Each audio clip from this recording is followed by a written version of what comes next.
Guys, it is Friday, finally. I don't know, the week seemed to go kind of fast this week.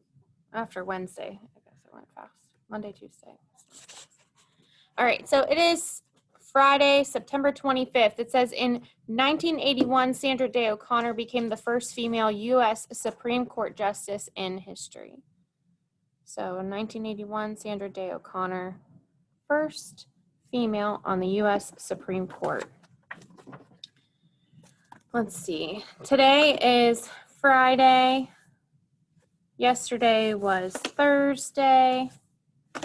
Tomorrow will be Saturday. Thank goodness. Let's see. Share my screen with you guys. Today is National Comic Book Day. So National Comic Book Day is September 25th. Our discussion questions: do you like comic books? I never got into comic books. Not my thing.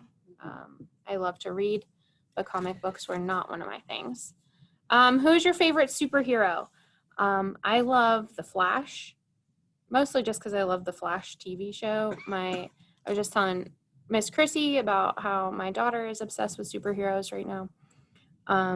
But superheroes really never were my thing. And have you ever read a comic book? I've read graphic novels, but not comic books. Graphic novels are pretty much the same as a comic book, only they are much longer. And the only reason I've read them is because I had to for college. So just not my thing. I mean, I guess they're like adult picture books, or teenage picture books, but not my favorite. So it says a comic book tells stories about superheroes. A lot of TV shows are now based off of comic books. And we think comics are cool, fun, and books. They are all three things. Let's talk about our number of the week is 2, 2, and 2 fish in our 10 frame. Our letter of the week is B, lowercase b, for ball. Our shape of the week is heart, 2 curved sides, and they come to a point. So curved sides come to a point. Popular heart shapes are heart-shaped Valentine's Day box and our strawberry. Sorry if I'm going fast today, but I have an IEP meeting in a little bit, so we gotta zoom through this to do more zooming. So, our word of the week is more. So more, when you want more drink, more food, more chocolate, more anything. Our safety sign of the week is wheelchair accessible. So wheelchair accessible, you'll see this posted outside of buildings that have wheelchair accessible spaces. I know we've talked about that a lot this week. And then, do I have to read today? Oh. Let's see. Let's just do. We've got a lot going on today. I know. So let's do the bird craft with Miss Chrissy real fast. Then Miss Teresa is going to come in and do a little bit of PT during circle time. And then if we have time at the end, I'll read a book. All right. Okay, so you all got everything to make this right here. It's going to be your end result here. First, take your, I don't know what you call that, half circle thing? Yeah. We're going to glue that. I had already put my big picture here. You don't have to do that first though, but you might want to just give you an idea where to put this at. So that's going to be your bird. And then this, your little heart, that's his little wing, I guess. So we're just going to put that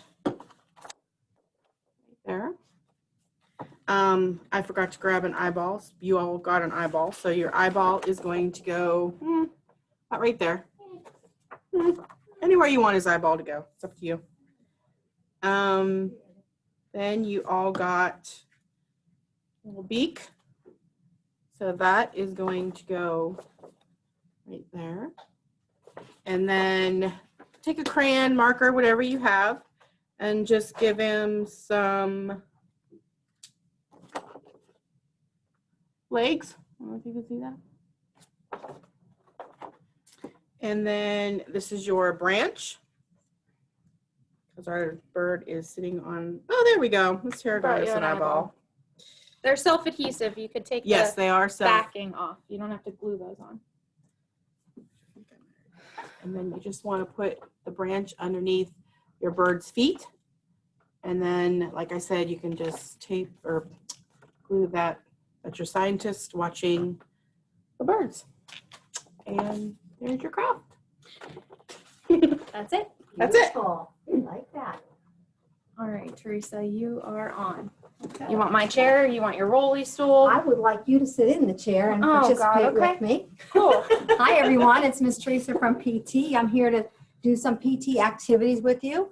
In your bag last week, you all received a balloon-style punching ball. Has a nice handle on it. If you'll just blow it up and then tie a knot, you'll have to have mom or dad or sibling or someone help you to do that part. And the idea with this is we're trying to give you some equipment to use at home. We know that here at school we have all kinds of access to equipment, but if you're going to be doing therapy at home, you need some equipment. So I couldn't get you a physio ball, but I got this to substitute. I do want to mention that it's 100% latex, so if you have any kind of allergy or resistance to latex, then just go and pitch it in the basket. And you could use something else, perhaps a beach ball or a ball you have at home. But this is especially nice because it has a lot of cush to it. It makes it a little easier to grip. So the first thing I would do is if I hand it to the student, I'm going to hand it clear up against her chest.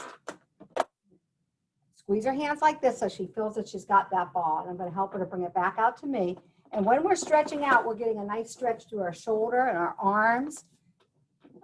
And if I bring her just forward, if you'll just come forward at your waist, and this is for those kids that have a rod in your back, you wouldn't be able to do this part. But for the others, if you could just fold forward a little, and then you're getting a nice stretch to the low back and through your trunk. Okay. Another thing that you could do with the ball is you could hand it at different heights so that we have Tara reaching as high as she can reach. And again, now we're going to get a nice stretch through our chest, opening up the lungs for a good breathing, and we can just hold it up there. It is definitely an assist as needed activity. And we'll come back down. Another thing I could do is I can hand it over here so that Tara needs to rotate her trunk. Again, when you're in a wheelchair, like our children are for their primary mobility and positioning, they need to have some activities that give them flexibility. And this is a great flexibility activity. Another thing you could do with the ball is it could be used for relaxation. How I use it for relaxation is if Tara is my student for this demonstration, I can roll the ball. A lot of the teachers have liked this. Over the joints. And just give her some nice physio input, some nice proprioceptive input. And it's relaxing. If your child were to be laying on their side, you could do it down the trunk. If you're on the back, you could do it all the way down the front. I would not do it over their tummy. Does that feel good, Mister? Relaxing. Sure. So this can be used like that. Another thing that I love about this ball is it has this handy handle, which means that when my student pushes the ball and it goes far, I don't have to run after it because I have this handle on it. So we're going to see if you're bad at this. And you could either have a sibling do this with them.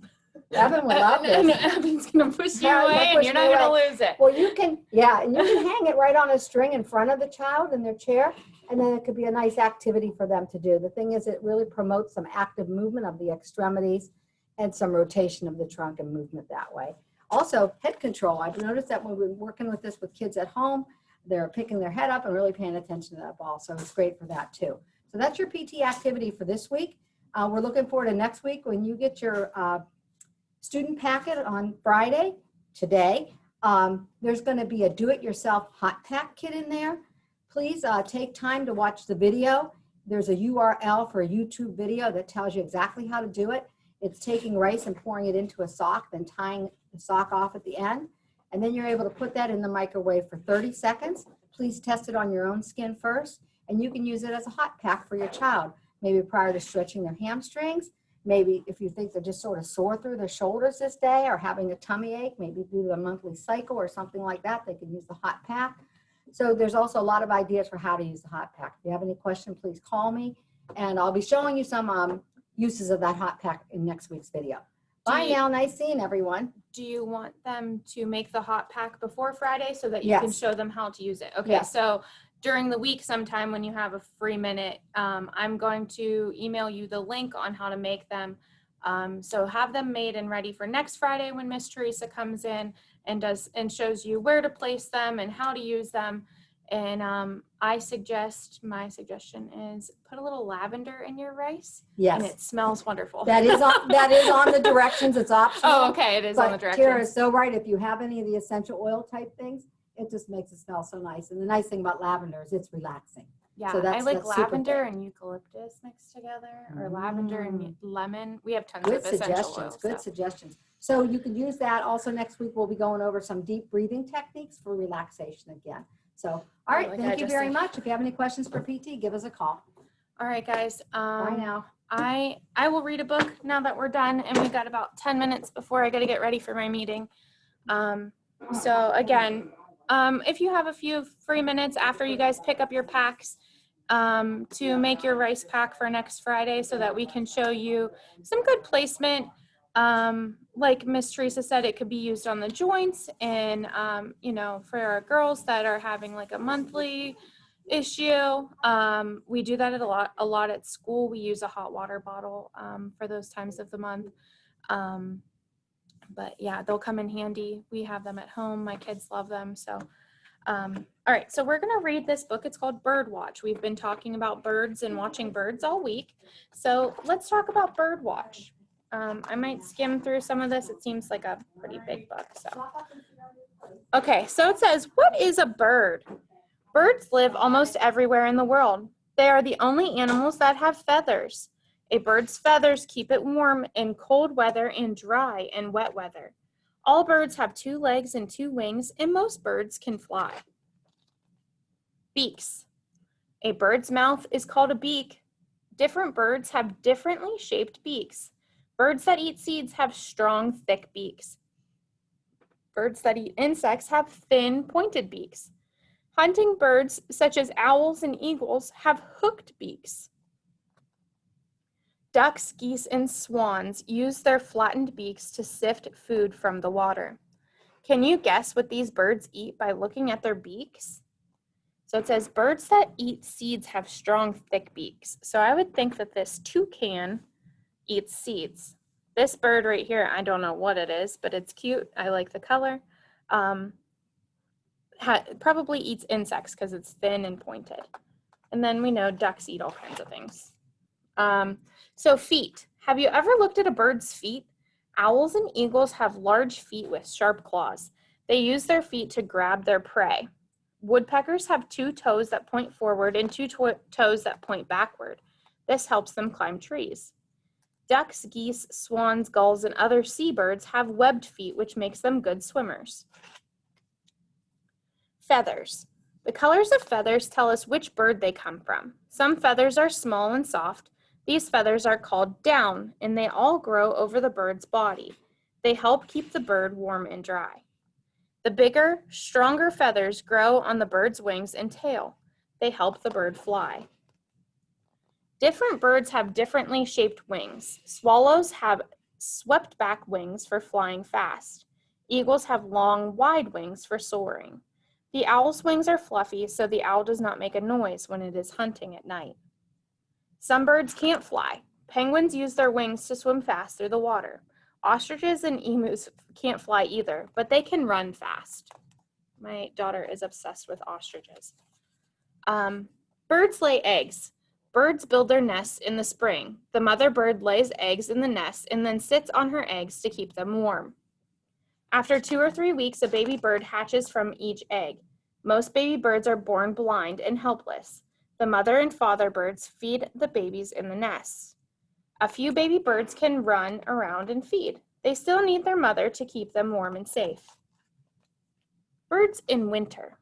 Some birds fly to warmer areas for the winter. Swallows and some geese and gulls do this. In the spring, when it is warm again, these birds fly back. Other birds come near our homes in the winter. We can feed these birds by putting out some of the foods that they like to eat, such as peanut butter and birdseed. What do you think? Why does a bird need feathers? So birds need feathers to swim and fly, and to keep warm. Which part of the bird tells you what it eats? Its beak. You know, this bird eats insects because it's got a long pointy beak. Where do the birds with webbed feet live? They live in the water or around water, so penguins, ducks, geese. And when do birds build a nest? When they have babies, and they can feed their babies from the nest. How long does it take for a bird's egg to hatch? I am not sure. Did I totally miss that part? 2 or 3 weeks. Okay, apparently I did miss that part. So 2 or 3 weeks, that's not a very long gestational period. So why do owls need to be able to fly quietly? Because it's quiet at night and they can't be heard, or the mice and things that they eat will run away. Name some birds that can't fly. My favorite, ostriches and emus, penguins. When do some birds fly to warmer areas? In the fall, they fly south for the winter, and then they come back in the spring. All right, guys, happy Friday. Hope you have a great weekend, and we will see you guys on Monday. Remember, pick up your packets today, please. If you can, join your afternoon Zoom meetings. What else? Packet pickup, packet drop off. Please drop off your packets. Make sure you put them in the right bins. I think I found some in other people's bins, and that's why I wasn't getting everybody's back, which I don't know. If you're picking it up from one bin, put it back in the same bin. So this week they are folders because I didn't get everybody's packets back, and they yelled at us in the office that the folders are expensive. So, or that the envelope things that we were sending them home. So we can't have 3 of them per kid. We can have 2. So if you didn't return yours, we just threw everybody's in a folder for this week, and next week they'll probably be in the envelopes if we get them all back. And that's it. So see you guys. Bye, guys.